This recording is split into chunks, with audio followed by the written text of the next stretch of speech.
例えば凶暴なクマというのは冬眠の前に夏の終わりから秋の初めにかけて獰猛なクマたち、野獣と化した獰猛なクマたちというのは冬眠の準備を始める。だからちょうど今頃というのは何でもお構いなしに全部食べてしまうということ。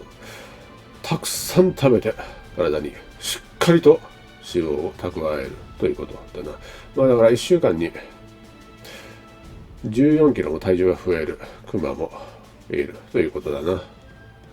1日あたりどのくらい食うかといえば10キロぐらいかな。10キロ前後食べまくるということだ。そしてその獰猛なクマのターゲットとなる生命体はもちろん人間も獲物と化すということだな。例えばなんだが、そうだな、成人男性70キロ程度の男が、そうだな、10頭ほどの群れのクマに襲われたとしよう。もちろん容赦なく襲われるわけなんだが、例えばなんだけど、70キロの人間の体を食い尽くすのにどのくらい時間がかかるかといえば、7分ぐらいで完食してしまうということだ。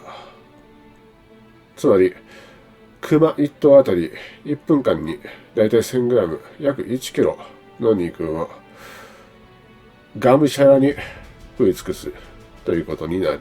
もう一度言いよう。わずか7分間で70キロの男であれば食い尽くされるということだ。もちろん骨もきれいにバリバリと全部平らげてしまうということだ。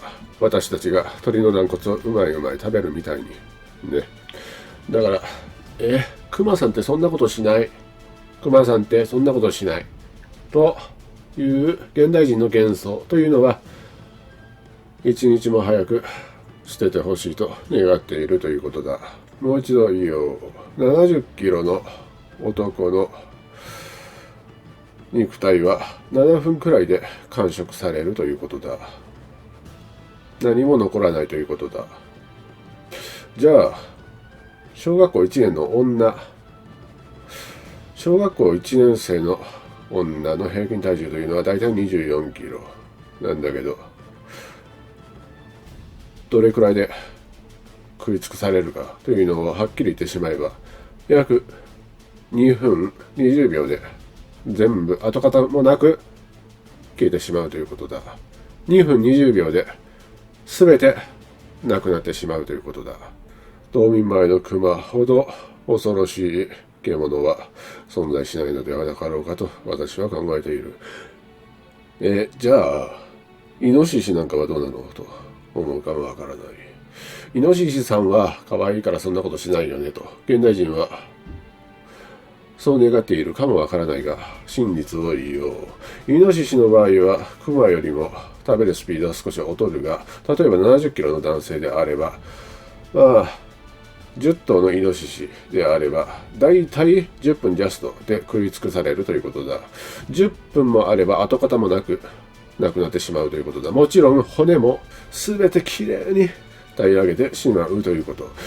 つまり10頭だから1頭あたり1分間に約 700g 食べるということだな。10分間で跡形もなく消えてしまうということだ。だから小学校1年の女24キロの体であればどのくらいかかるかといえば約3分20秒で消えてなくなるということだ。3分弱で跡形もなく消えてしまうということだな。これが自然界の現実だ。先輩方は知っているか知らないかわからないが、これは現実の話で、幻想でも全くないということ。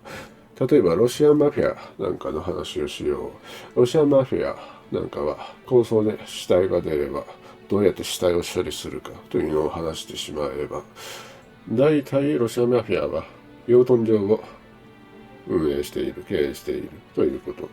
なぜか、もう勘が鋭いものはわかると思うんだが、養豚場の豚に数日間餌を与えない。それで死体を6つに分ける。頭、両腕、両足、そして胴体。6つに分ける。そしてその死体を腹を空かせた豚の中に投げ込むとどうなるのか。一瞬でなくなるということだ。真実を聞きたくない者というのはいるかもわからないが、そろそろ真実を受け入れる時期ではなかろうかと私は考えている。大自然の獣のテリトリーに入ってしまえば、そこは別世界だと考えていてくれ。獣に対し人間の常識をいくら訴えても理解することは不可能だ。これが自然の摂理であり、自然界の食物連鎖だということはしっかり認識しておいた方がいいかなということだ。最近は若い記者な女の子でもお一人様キャンプだとか張り切ってやってしまうケースが増えているようだな。インスタ映えなんかね、まあ人気のようだな。映えるから獣を写真で撮ったりも非常に流行しているようだな。非常に危険だとは思うが、これは忠告しても現代のものは聞く耳を持たないであろう。こればかりは仕方がないことかなと私は考えている。何か大きな事件が起きない限り認識することはないのではなかろうかと私は考えている。非常に残念ではあるが仕方がないことだな。それで先日の伊藤美咲さんかな。この伊藤美咲さんの時空の簡単に言えば時空の穴に迷い込んで入ってしまったことに関して新しい情報が出てきた。私は北欧の方に1700円台に飛ばされたと言ったんだが、もちろんその通り飛ばされたわけなんだが、すぐに消えたということだ。すぐと言ってもどのくらいの期間かわからないが、すぐにまた時空の穴に吸い込まれたという情報が入ってきたということだ。要するに今は時空間の移動をしている最中だということだ。だから例えばなんだけど、30年後に今のキャンプ場に突如として現れる可能性もあるし、50年後、それは50年後かもわからないし、100年後かもわからないということだな。だから新たな情報が入り次第また連絡するとする。時空間の移動というのは自然現象で起こった時空間の移動というのはこういったことが多々あるということだ。